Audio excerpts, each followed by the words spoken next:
स्वागत है मित्रों आपका हमारे इस YouTube चैनल पर। साथियों, हमारे द्वारा TGT PGT नेट JRF के लिए टेस्ट सीरीज का आयोजन किया जा रहा है, जिसमें हम उन्हीं प्रश्नों को शामिल करते हैं जो विगत वर्ष की परीक्षाओं में पूछे गए हो या ऐसे प्रश्न होते हैं जिनके आने की संभावनाएं अधिक होती है।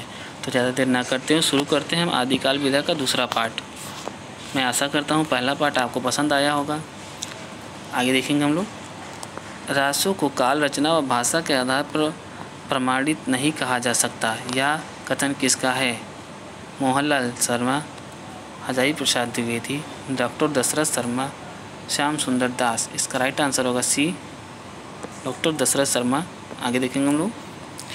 विद्यापति अपने वियोग वर्णन में उतने सफल नहीं हुए जितने संयोग श्रृंगार में, यह विचार किसका है? डॉक्टर नामवर सिंह, डॉक्टर श्याम सुंदर दास, डॉक्टर राम कुमार वर्मा, डॉक्टर गंगा सहाय बिमल। इसका राइट आंसर होगा सी, राम कुमार वर्मा। विद्यापति के बारे में हम लोग जान लेते हैं। विद्यापति जी का जीवन काल 1350 से लेकर 1450 तक रहा। इनके गुरु का नाम हरिप्रसाद मिश्र था। ये राजा शिव सिंह और कीर्ति सिंह के दरबार में रहते थे। मैथिल कोकिल भी इन्हें कहा जाता है। कीर्तिलता, कीर्ति पताका इनकी आहट में लिखी रचना है जो कि बहुत फेमस है। ये देखेंगे हम लोग। खुसरो की रचनाएं समकालीन काव्य जगत की भाषा थी। ब्रज भाषा, राजस्थानी भाषा, खड़ी बोली, अवधी बोली। इसका राइट आंसर होगा सी, ब्रज, खड़ी और अवधी। आगे देखेंगे हम लोग। राजस्थानी में भी लिखते थे। विद्यापति ने विरह का ऐसा स्पर्शी चित्रण किया है कि हृदय को हार कर रह जाना पड़ता है, यह कथन किसका है? Anand Prakash Dixit, doctor Suneet Kumar Chatterjee, colonel Tod, Dashrath Sharma. इसका राइट आंसर होगा ए, आनंद प्रकाश दीक्षित। आगे देखेंगे हम लोग। विद्यापति के बारे में हम लोगों ने जान लिया है। खुसरो के बारे में हम लोग जान लेते हैं। अमीर खुसरो का जन्म 1253 से लेकर 1325 तक इनका जन्म काल रहा। खड़ी बोली के प्रथम कवि माने जाते हैं। इनके गुरु निजामुद्दीन औलिया हैं। ईश्वरी प्रसाद ने इनको कवियों को कवि कहा। आगे देखेंगे हम लोग। कुवलय माला कथा की रचनाकार है। रोड़ कवि उद्यतन सूरी, दामोदर शर्मा, ज्योतिश्वर। इसका राइट आंसर होगा बी, उद्यतन सूरी। आगे देखेंगे हम लोग। जन्म अवधि हम रूप निहारत नयन तिरुपति भेल पंक्ति के रचनाकार हैं। विद्यापति, हित, हरिवंश, रसखान, मीराबाई। इसका राइट आंसर होगा ए, विद्यापति। आगे देखेंगे हम लोग। विद्यापति मोस्ट इम्पॉर्टेंट है इस पाठ के, आदिकाल के सबसे महत्वपूर्ण कवियों में से हैं। आगे देखेंगे हम लोग।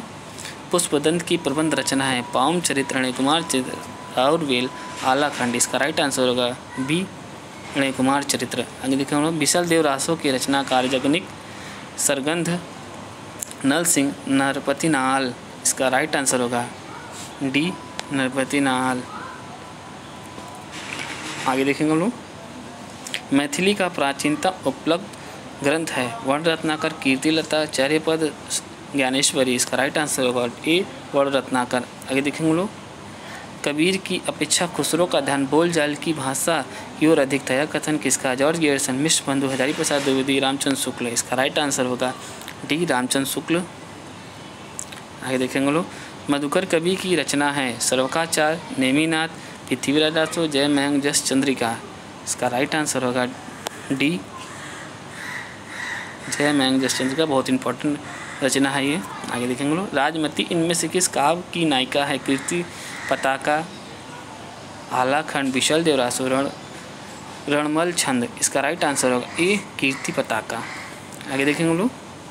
दोहा मूलतः किस भाषा का शब्द है? प्राकृतिक, अवहट, हिंदी, संस्कृत। इसका राइट आंसर होगा बी, अवहट। आगे देखेंगे हम लोग। रचना काल की दृष्टि से निम्नलिखित कवियों का सही अनुक्रम। विद्यापति, अमीर खुसरो, दलपति विजय, जगनिक। इसका राइट आंसर होगा डी, दलपति विजय, जगनिक, अमीर खुसरो, विद्यापति। आगे देखेंगे हम लोग। पुरुष परीक्षा किस कवि की रचना है? ज्योतिश्वर ठाकुर, गोरखनाथ, विद्यापति, आचार्य देवसेन। इसका राइट आंसर होगा सी, विद्यापति। आगे देखेंगे हम लोग। सरोज, ब्रज तथा राहुल भद्र आदि नामों से किसे जाना जाता है? सरहपा, गोरखनाथ, नरपति नाल, मालुकदास। इसका राइट आंसर होगा ए, सरहपा को माना जाता है। सरहपा को राहुल संस्कृत ने पहला कवि माना है। और अपभ्रंश का उपदेश रसायन राज किसकी रचना है? डोम्बिपा, कढ़प्पा, जिंदत सूरी, सलीभद्र सूरी। इसका राइट आंसर होगा सी जिनदत्त सूरी।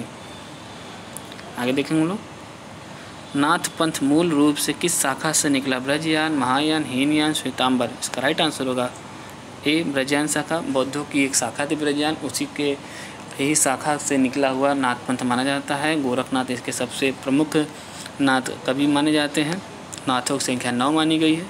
आगे देखेंगे हम लोग, अपभ्रंश का उल्लेख सर्वप्रथम कहाँ से प्राप्त हुआ? सिद्धों के ग्रंथों से, जैनों के ग्रंथों से, नाथों के ग्रंथों से, राजा धार सिंह के शिलालेख से। इसका राइट आंसर होगा डी राजा धार सिंह के शिलालेख से।